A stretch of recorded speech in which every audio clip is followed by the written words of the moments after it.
What's up everybody, Coach Trevor here. So today in this video we're going to go over the progression on how to teach someone how to do a high pull, alright? And the prerequisites are they basically have to be able to do a deadlift, right, hinge, all that good stuff, two-handed swing, one-arm swing. Once they can do a one-arm swing, they can actually bypass the clean and they can jump into this, right? They have to have a perfect one-arm swing. If this one-arm swing isn't perfect, it's pointless to show this to them because you're just going to start ingraining bad habits, okay? So Justin, he's got a pretty good one-arm swing. We're going to try to teach him the high pull within this video. So basically what I'm going to have Justin do is I'm going to have him start with the kettlebell in front of him, thumb pointing in always, free hands out like this, abs are nice and tight. He's going to hike it back, boom, and hit a one-arm swing, okay? And then gradually pull the elbow back. So one-arm swing, it's higher than usual, and gradually pull the elbow back. The main thing is on this is going to teach him to keep the arc the same, right? So I don't want to do a high pull like this and then punch it out and have it drag you down.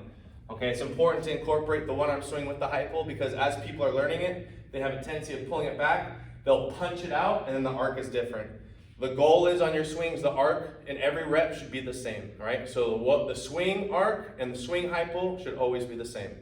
So you can see your front profile, thumb pointing in, free hand back, one-arm swing, and on the high pull, gradually pull the elbow back, and over time, they can start pulling the elbow back even a little bit more. All right, they're gonna have a little firmer grip at the top here, and instead of punching it out, he's gonna guide it towards his hips, okay? So the goal is keep it close to your center line, don't let it drop out to the side, keep it close as you're doing your hike backs, all right?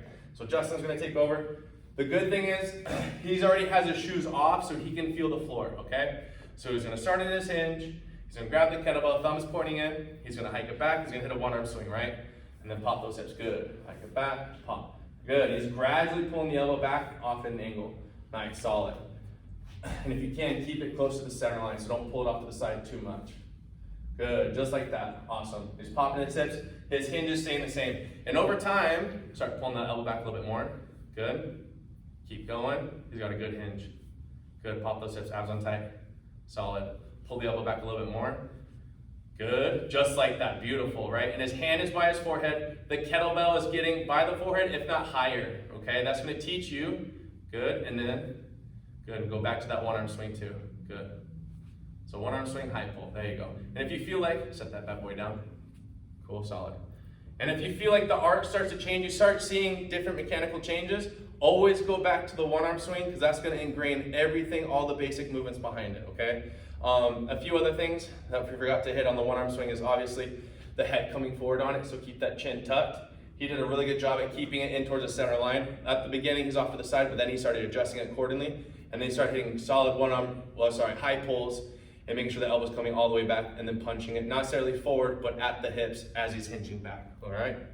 So that's a good way of teaching the kettlebell swinging high pull, and try that out.